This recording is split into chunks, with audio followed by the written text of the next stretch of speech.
श्री राधा कृष्ण चरण कमलेभ्यो नमः। नारायणं ऋषिकेशं गोविन्दं गरुडध्वजं वासुदेवं हरिं कृष्णं केशवं प्रणमाम्यहम्। नारायणं नमस्कृत्य नरं चैव नरोत्तमं देवीं सरस्वतीं व्यासं ततो जयमुदीरयेत्। श्रीमद्भागवत महापुराण महात्म्य भाग के छठे अध्याय के 55वें श्लोक से आज हम लोग कथा श्रवण करेंगे। कल तक हमने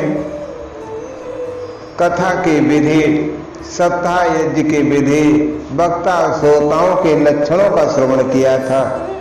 उसी क्रम में हम लोग आज आगे बढ़ते हैं। आकंचनेषु भक्तेषु प्रायो नोद्यापनाग्रयः श्रवणे नैव पूतास्ते निष्कामा वैष्णवायतः। किंतु जो भगवान के अकिंचन भक्त हैं उनके लिए उद्यापन आदि का कोई आग्रह नहीं है।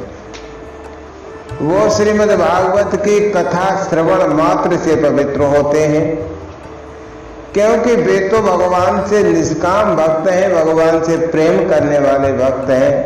और जो भगवान की कथा को भगवान के प्रेम के लिए पढ़ते हैं, सुनते हैं, भगवान उनसे बहुत प्रसन्न होते हैं। एवं नगाह यज्ञेऽस्मिन् समाप्ते श्रोतृभिस्तदा पुस्तकस्य च भक्तश्च पूजा कार्यात् भक्तितः। इस प्रकार जब सप्ताह यज्ञ समाप्त हो जाए तब श्रोताओं को अत्यंत भक्ति पूर्वक पुस्तक और वक्ता की पूजा करनी चाहिए। प्रसाद तुलसी माला श्रोतव्यश्चाथ दीयताम् मृदंग ताल ललितम कर्तव्यम कीर्तनम तथा। फिर वक्ता श्रोताओं को प्रसाद, तुलसी और प्रसादी मालाएं दे तथा सब लोग मृदंग और झांझ की मनोहर ध्वनि से सुंदर कीर्तन करें कथा के अंत में।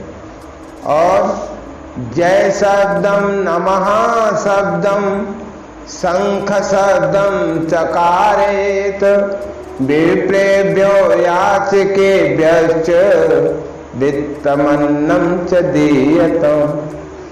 जय जयकार हो, नमस्कार हो, शंख ध्वनि का घोष कराए तथा ब्राह्मण और याचकों को धन और अन्न दान करें। विरक्तश्चेद भवेत् श्रोता गीता वाचा परेहन् ग्रस्तश्चेद तदा होमः कर्तव्या कर्म शान्तये। श्रोता विरक्त हो तो कर्म की शांति के लिए दूसरे दिन श्रीमद् भगवद गीता का पाठ करें, और यदि श्रोता ग्रस्त हो तो कथा सुनने के दूसरे दिन हवन करें। प्रतिश्लोकम तु जुहुया विधिना दशमस्य च पायसम मधुसर्पेश्च तिलान्नादिक संयुतम। उस हवन में दशम स्कंद का एक एक श्लोक पढ़कर विधि पूर्वक खीर, मधु, घृत, तिल और अन्नादि सामग्रियों की आहुति दी। अथवा हवनम कुर्याद गायत्र्या सुसमाहिता तन्मयत्वात् पुराणस्य परमस्य च तत्त्वतः। अथवा एकाग्र चित्त से गायत्री मंत्र द्वारा हवन करें, क्योंकि तत्वतः ये पद महापुराण श्रीमद् भागवत महापुराण गायत्री स्वरूप ही है। होमासक्तौ बुधो हौम्यम ददा तत्फल से दये नाना क्षेत्र निरोधार्थम न्यूनताधिकता नयो दोषयो प्रसमार्थम च पठेन्नाम सहस्रकम तेन स्यात् सफलम सर्वम नास्तस्य समाधिकम यतः। होम करने की शक्ति न हो तो उसका फल प्राप्त करने के लिए ब्राह्मणों को हवन सामग्री दान कर दे, और नाना प्रकार की त्रुटियों को दूर करने के लिए और विधि में फिर जो न्यूनता अधिकता रह गई हो तो उसके दोषों के लिए श्री गोपाल सहस्रनाम अथवा श्री विष्णु सहस्रनाम का पाठ कर ले, उससे सभी कर्म सफल हो जाते हैं, क्योंकि कोई भी कर्म इससे बढ़कर नहीं है। फिर द्वादश ब्राह्मणान पाश्चाद भोजयेन मधुपायसै ददात सुवर्णम धेनुं च व्रतपूर्णत्वैतभि। फिर 12 ब्राह्मणों को खीर मधु आदि का उत्तम उत्तम पदार्थ खिलाए, व्रत की पूर्ति के लिए गौ और सुवर्ण का दान करे। सक्तौ फल त्रयमितं स्वर्ण सिंहम विधाय च तत्रास्य पुस्तकं स्थाप्य स्थाप्यं लिखितं ललिताक्षरं संपूज्या वाहनादैस्तदुपचारै सदक्षिणं वस्त्रभूषण गंधाद्यै पूजिताय तात्मनि। सामर्थ्य हो तो 3 तोले सोने का एक सिंहासन बनवाए, 3 तोले, उस पर सुंदर अक्षरों में लिखी हुई श्रीमद् भागवत की पोथी रखकर उसकी आवाहन आदि विविध उपचारों से पूजा करे। फिर जितेंद्रीय आचार्य को उसका वस्त्र आभूषण और गंधादि से पूजन कर दक्षिणा के सहित समर्पण करे। आचार्याय सुधीर दत्वा मुक्ता स्याद भव बंधनै एवं कृते विधाने च सर्व पाप निवारणे फलदं स्यात् पुराणं तो श्रीमद्भागवतं शुभं धर्म कामार्थ मोक्षाणां साधनं चान्न न संशयः। यो करने से वो बुद्धिमान दाता जन्म मरण के बंधनों से मुक्त हो जाता है। ये तो रही सप्ताह पारायण की विधि, सब पापों को निवृत्ति करने वाली। इस प्रकार ठीक ठीक पालन करने से ये मंगलमय भागवत पुराण अभीष्ट फल प्रदान करता है। अर्थ धर्म काम और मोक्ष ये 4 पुरुषार्थ हैं, जो पुरुषार्थ चतुष्टय के नाम से जाने जाते हैं। इनकी प्राप्ति में कोई संदेह नहीं। कुमारः ऊचुः एतते कथितं सर्वं किं भूयासोत्तमेच्छसे श्रीमद्भागवते नैव भुक्ति मुक्ति करे स्थित। सनकादिक जी कहते हैं, नारद जी, इस प्रकार तुम्हें ये सप्ताह श्रवण की विधि हमने पूरी सुना दी, अब और क्या सुनना चाहते हो? इस श्रीमद् भागवत से भोग और मोक्ष दोनों ही हाथ लग ही जाते हैं। सूत उवाच इति युक्त्वा ते महात्मानः प्रोचुर भागवतीं कथां सर्व पाप हराम पुण्यां भुक्ति मुक्ति प्रदायिनी शृण्वतां सर्वभूतानां सत्ताहं नियतात्मनां यथा विदिततो देवं तुष्टुभु पुरुषोत्तमम्। श्री सूत जी कहते हैं, सौनक जी, यूं कहकर महामुनि सनकादि ने 1 सप्ताह तक विधि पूर्वक इस सर्व पाप नाशिनी परम पवित्रता भोग और मोक्ष प्रदान करने वाली भागवत कथा का प्रवचन किया। सब प्राणियों ने नियम पूर्वक इसे श्रवण किया। इसके पश्चात उन्होंने विधि पूर्वक भगवान पुरुषोत्तम की स्तुति की। तदंते ज्ञान वैराग्य भक्ति नाम पुष्टता परा तारुण्यम परमं चाभूत सर्वभूत मनोहर। कथा के अंत में ज्ञान वैराग्य भक्ति को बड़ी पुष्टि मिली। वे तीनों एकदम तरुण हो गए और सब जीवों का चित्त अपनी ओर आकर्षित करने लगे। नारदस्य कृतार्थो भूत सिद्धे सुये मनोरथे पुलकीकृत सर्वांगः परमानंद समृत। अपना मनोरथ पूरा होने से नारद जी को भी बड़ी प्रसन्नता हुई। उनके सारे शरीर में रोमांच हो आया और वे परमानंद से पूर्ण हो गए। एवं कथा समाकरण नारदो भगवत प्रिया प्रेम गद गदया बचा तानुवाचा कृतांजलि। इस प्रकार कथा श्रवण कर भगवान के प्यारे नारद जी हाथ जोड़कर प्रेम गदगद वाणी से सनकादिक जी से कहने लगे। नारद उवाच धन्यो असमनुगृहीतो अस्मि भवद्भिः करुणा परे अद्य मे भगवल्लब्धा सर्व पाप हरो हरे।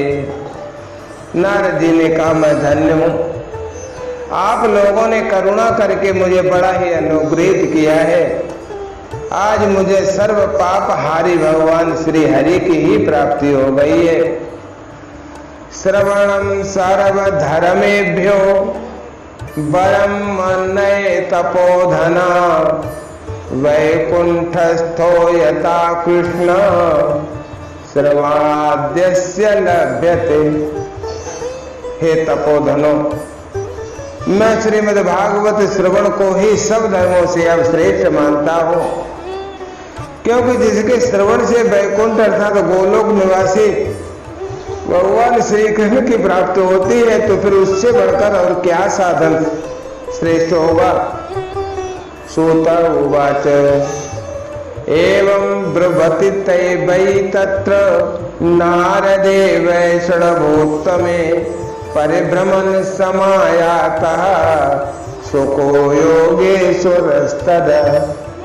सूत जी कहते हैं सौनक जी, वैष्णव श्रेष्ठ नारद जी यूं कह ही रहे थे कि वहां घूमते फिरते योग योगेश्वर से सुखदेव जी आ पधारे। तत्राययौ षोडश वार्षिकस्तदा व्यासात्मजो ज्ञान महाब्धि चंद्रमा कथावसाने निजलाभ पूर्ण प्रेमणा पठन भागवतम शनै शनै। कथा समाप्त होते व्यासनंदन श्री सुखदेव जी वहां पधारे।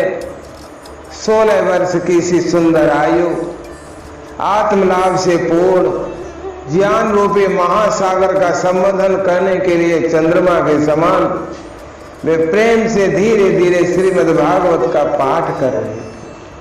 उनके मुख से श्रीमद् भागवत के सुंदर सुंदर श्लोकों का गान होता रहता था। दृष्ट्वा सदस्या परमोरुतेजसं सद्या समुत्थाय ददौ महासनं प्रेचासुरऋषिस्तम पूजयत सुखम् स्थितो वदत्सं श्रुतामलां गिरिं। परम तेजस्वी श्री सुखदेव जी को देखकर सारे सभासद झटपट उठ खड़े हो गए। उन्हें एक ऊंचे सिंहासन पर बिठाया गया। फिर देव ऋषि नारद जी ने उनका बड़े प्रेम पूर्वक पूजन किया। उन्होंने सुखपूर्वक बैठकर कहा, आप लोग मेरी निर्मल वाणी तो सुन लीजिए। अब सुखदेव जी कहने लगे। श्री शुक उवाच, क्या कह रहे?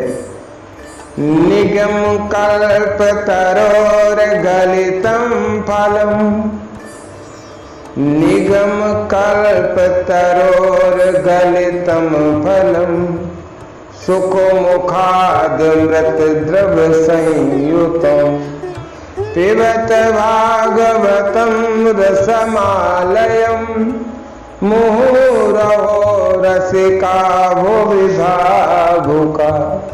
श्री सुखदेव जी बोले, रसिक एवं भावुक जनों, ये श्रीमद् भागवत वेद रूप कल्प वृक्ष का परिपक्व फल है। वेद तो कल्प वृक्ष है और उसमें लगने वाला जो फल है वो श्रीमद् भागवत है। श्री सुखदेव रूप सुख के मुख का संयोग होने से अमृत रस से परिपूर्ण है। ये रस ही रस है, इसमें न छिलका है न गुठली, ऐसा ये फल है। ये इसी लोक में सुलभ है, केवल मनुष्य लोक में ये मिलता है और किसी लोक में ये सुलभता नहीं है। तो जब तक भाई शरीर में चेतना है, जब तक शरीर में दम है, तब तक आप लोग बार बार इसका पान क्यों नहीं कर लेते? पान कर लेना चाहिए, इसको पी लेना चाहिए, सुनना नहीं चाहिए, पी लेना चाहिए। आगे क्या कह रहे? धर्मा प्रोजित कैतवोक्त परमो निर्मर्त सराणां सतां वेद्यं वास्तवमत्र वस्तु शिवदं तापत्रयोन्मूलनम्। श्रीमद्भागवते महामुनिकृते किं वा परैरीश्वरा सद्यो हृदय बरुद्धते त्रिकृतभिः शुश्रूषुभिर्तत्क्षणात्। महामुनि श्री व्यास देव ने श्रीमद् भागवत महापुराण की रचना की है। इसमें निष्कपट निष्काम परम धर्म का निरूपण है। इसमें शुद्धांत सत्पुरुषों के जानने योग्य कल्याणकारी वास्तविक वस्तु का वर्णन है, जिसमें तीनों तापों की शांति होती है। इसका आश्रय लेने पर दूसरे शास्त्र अथवा साधन की आवश्यकता नहीं रहती। जब कभी पुण्यात्मा पुरुष इसके श्रवण की इच्छा करते हैं, तभी ईश्वराविलंब उनके हृदय में अवरुद्ध हो जाते हैं। श्रीमद्भागवतम पुराण तिलकम श्रीमद्भागवतम पुराण तिलकम यद वैष्णवानां धनम यस्मिन् पारम हंसस्यमेव ममलम ज्ञानं परम गीयते। यत्र ज्ञान विराग भक्ति सहितं नैष्क्रम्यमाविष्कृतं तच्छ्रवन् प्रपठन् विचारन् परो भक्त्या विमुच्यते नरः। ये भागवत पुराणों का तिलक और वैष्णवों का धन है। इसमें पारमहंसों के प्राप्य विशुद्ध ज्ञान का ही वर्णन किया गया है, अर्थात इस परमहंसों की सहायता है। जो परमहंस महामुनि महर्षि गण हैं, वो ही इसका लाभ ले पाते हैं। ज्ञान वैराग्य भक्ति के सहित निवृत्ति मार्ग को प्रकाशित किया गया है। जो पुरुष भक्ति पूर्वक इसके श्रवण पठन और मनन में तत्पर रहता है, वो तो मुक्त हो ही जाता है। स्वर्गे सत्ये च कैलासे वैकुंठे नास्तयं रसा अतापिबन्तु सद्भाग्या मामुचित करैचित्। ये रस न तो स्वर्गलोक में, न सत्यलोक में, न कैलाश में, न वैकुंठ में ही पाया जाता है। इसलिए भाग्यवान श्रोताओं, सुनो मेरी बात ध्यान से, तुम इसका खूब पान करो भाई। इसे कभी मत छोड़ो, कभी मत छोड़ो, मत छोड़ो भाई। सूत उवाच एवं ब्रुवाणे सतिबादरायणौ मध्ये सभायां हरिराविरासीत् प्रराद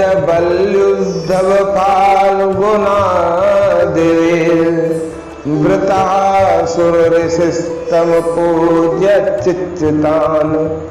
श्री सुखदेव जी सूत जी कहते हैं, श्री सुखदेव जी इस प्रकार कह ही रहे थे कि उस सभा के बीचों बीच प्रहलाद, बलि, उद्धव और अर्जुन आदि पार्षदों के साथ शायद साक्षात श्री हरि प्रकट हो गए। और तब देव ऋषि नारद ने भगवान उनके भक्तों की यथोचित पूजा की। दृष्ट्वा प्रसन्नम महदासनेहं ते चक्रे कीर्तनमग्रस्तदा भवो भवान्या कमलासनस्तु तत्रागमत कीर्तन दर्शनाय। भगवान को प्रसन्न देख देव ऋषि ने उन्हें एक विशाल सिंहासन पर बैठा दिया और सब लोग उनके सामने संकीर्तन करने लगे। उस कीर्तन को देखने के लिए श्री पार्वती जी के सहित महादेव जी और ब्रह्मा जी भी आ गए। प्रहलाद स्थालधारी तरल गति तया चोद्धव कांसधारी वीणाधारे सुर ऋषि सुर कुशल तया राग करतार जनो भूत इंद्रोवादीन मृदंगम जय जय सुकरा कीर्तने ते कुमारा यत्राग्रे भाव भक्ता सरसर सरसर चनया व्यास पुत्रो बभूव। क्या दृश्य हुआ, देखना दृश्य क्या घटा। कीर्तन आरंभ हुआ। प्रहलाद जी तो चंचल गति फुर्तीले होने के कारण करताल बजाने लगे। उद्धव जी ने झांझे उठा ली। देव ऋषि नारद जी ने वीणा की ध्वनि करने लगे और सुर विज्ञान यानी गान विद्या में कुशल होने के कारण अर्जुन राग आलापने लगे। इंद्र ने मृदंग बजाना आरंभ किया। सनकादि बीच बीच में जय घोष करने लगे और इन सब के आगे श्री सुखदेव जी तरह तरह की सरस अंग भंगी करके भाव बतलाने लगे। नर्त मध्ये त्रिकमेव तत्र भक्त्यादिकानां नटवत सुतेजसा अलौकिकं कीर्तन में तदीच्छे हरे प्रसन्नोपि बचो ब्रवीत। इन सब के बीच में परम तेजस्वी भक्ति, ज्ञान और वैराग्य नटों के सामने वो कूद कूद करके नाचने लगे। ऐसा अलौकिक कीर्तन देखकर भगवान बड़े प्रसन्न हुए और फिर भगवान स्वयं कहने लगे कि मत्तो वरम भाव व्रताद व्रणुध्वम प्रीता कथा केतन तो सांप्रतम श्रुत्वेत तद्वाक्य मते प्रसन्ना प्रेमाद्र चित्ता हरमुचरेते। मैं तुम्हारी इस कथा और कीर्तन से बहुत प्रसन्न हूँ। तुम्हारे भक्ति भाव ने इस समय मुझे अपने बस में कर लिया है, अतः तुम लोग मुझसे वर मांग लो। भगवान के ये वचन सुनकर सब लोग बड़े प्रसन्न हुए और प्रेमाद्र चित्त से भगवान से कहने लगे कि नगाह गाथासु सर्व भक्तैर रेवेस्त्वयं भाव्यमित प्रेतनात् मनोरथोऽयं परपूरणीय तथेत चोक्त्वान्तर्धीयताच्युतः। भगवान, हमारी यह अभिलाषा है कि भविष्य में भी जहां जहां ये कथा सप्ताह यज्ञ हुआ, सप्ताह रूपी ज्ञान यज्ञ हो, आपकी कथा हो, वहां आप इन सभी पार्षदों के सहित अवश्य पधारें। हमारा यह मनोरथ पूर्ण कर दीजिए। तो भगवान ने तथास्तु कहकर अंतर ध्यान हुआ। ततो नमतच्चरणेषु नारदः तथा सुखादीनपि तापसांश्च अथ प्रहृष्टा परनष्टमोहा सर्वे यौपीत कथामृतास्ते। इसके पश्चात नारद जी ने भगवान तथा उनके पार्षदों के चरणों को लक्ष्य करके प्रणाम किया और फिर सुखदेव जी आज तपस्वियों को भी नमस्कार किया। कथामृत का पान करने से सब लोगों को बड़ा ही आनंद हुआ, उनका सारा मोह नष्ट हो गया। फिर सब लोग अपने अपने स्थानों को चले गए।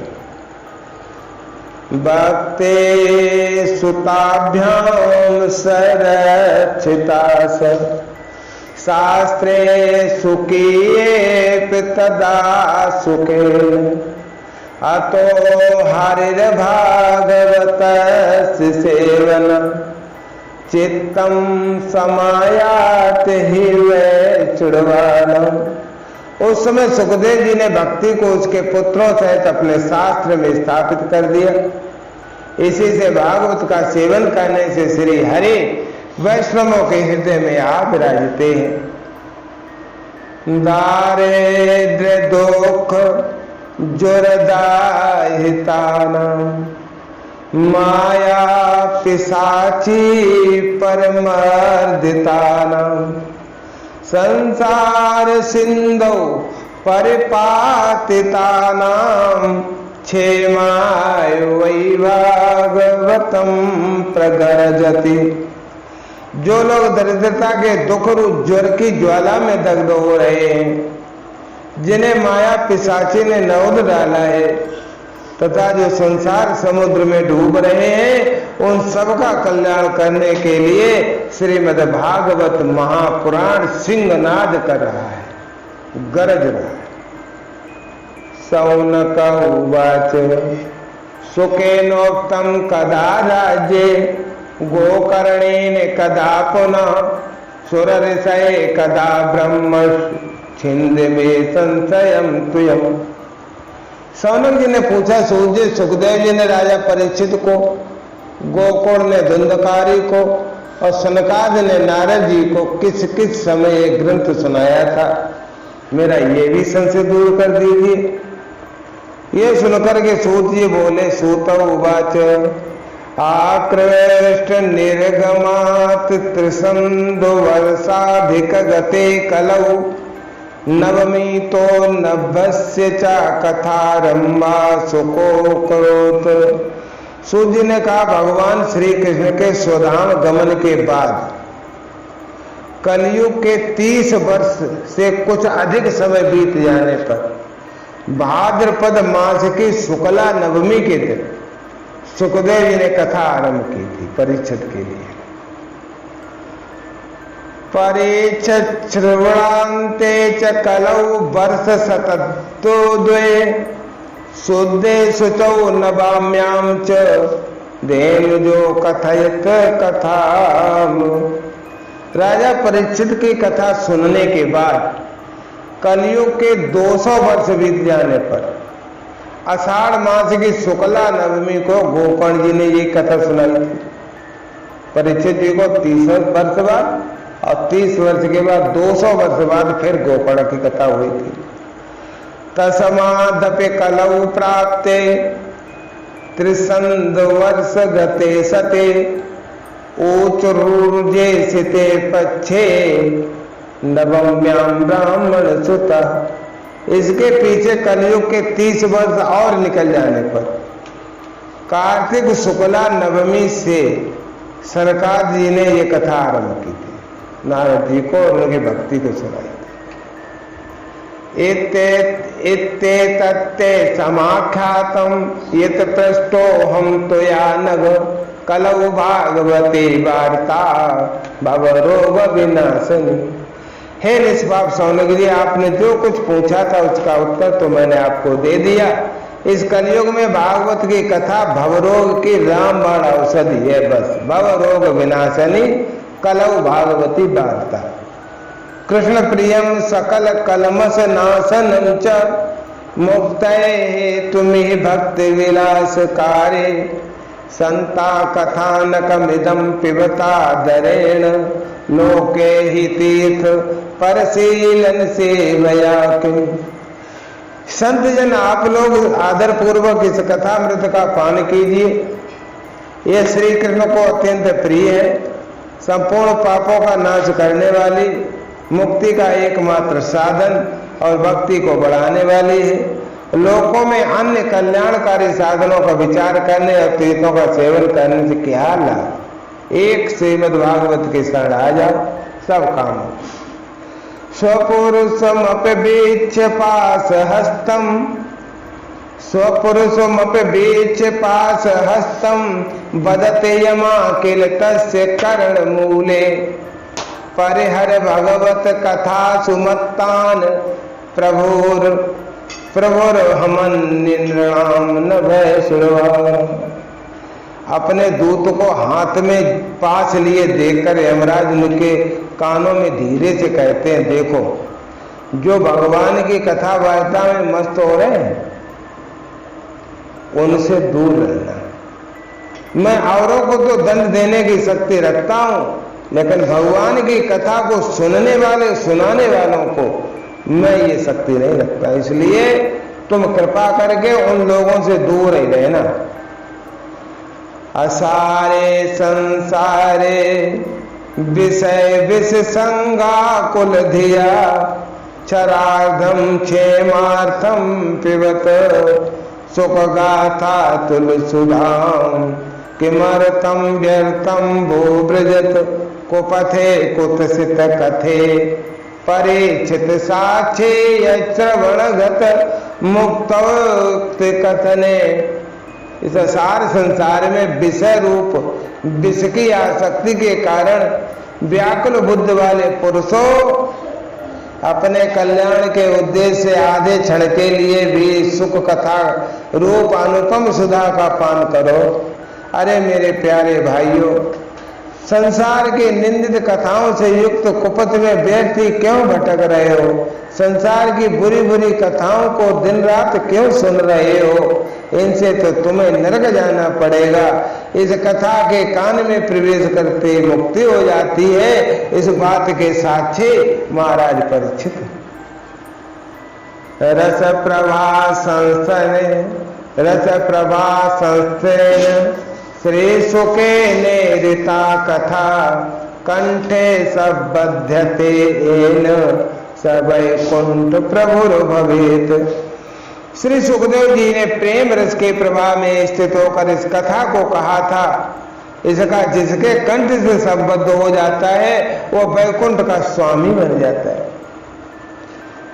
इति च परम गुह्यम सर्व सिद्धांत सिद्धम सपद निगदितम ते शास्त्र पुण्यम विलोक्य जगत सुख कथा तो निर्मलम नास्ति किंचित पिब पर सुख हे तोर द्वादश स्कंध सार। सौनक जी, मैंने अनेक शास्त्रों को देखकर आपको ये परम गोप्य रहस्य अभी अभी सुनाया है। सब शास्त्रों के सिद्धांतों का यही निचोड़ है। संसार में इस सुख शास्त्र से अधिक पवित्र और कोई वस्तु नहीं है। अतः आप लोग परमानंद की प्राप्ति के लिए इस द्वादश स्कंद रूप रस का पान करें। एताम यो नियततया शृणोति भक्त्या यश्चैनाम कथयत शुद्ध वैष्णवाग्रे तौ सम्यक विधि करणात् फलम लभेते याथार्थं नहि भुवने किमप्य साध्यम। जो पुरुष नियम पूर्वक नित्य इस कथा का भक्ति भाव से श्रवण करता है और जो शुद्धांतकरण भगवत भक्तों के सामने से सुनाता है, वो श्रोता और वक्ता दोनों ही वेद का पूरा पूरा पालन करने के कारण इसका यथार्थ फल पाते हैं। उनके लिए त्रिलोकी में कुछ भी असाध्य नहीं रह जाता, उन सब कुछ प्राप्त कर लेते हैं। सारे कर्म उनके सफल हो जाते हैं। इत श्री पद्म पुराणे उत्तराखंड श्रीमद् भागवत महात्म्य श्रवण विधि कथनम नाम षष्ठो अध्याय। हरि ओम तत्सत। श्री कृष्णमर्पणमस्तु। श्री कृष्णार्पणमस्तु। जय राधा राधा, जय राधा जय श्री राधा। जय कृष्ण कृष्ण जय कृष्ण जय श्री कृष्ण।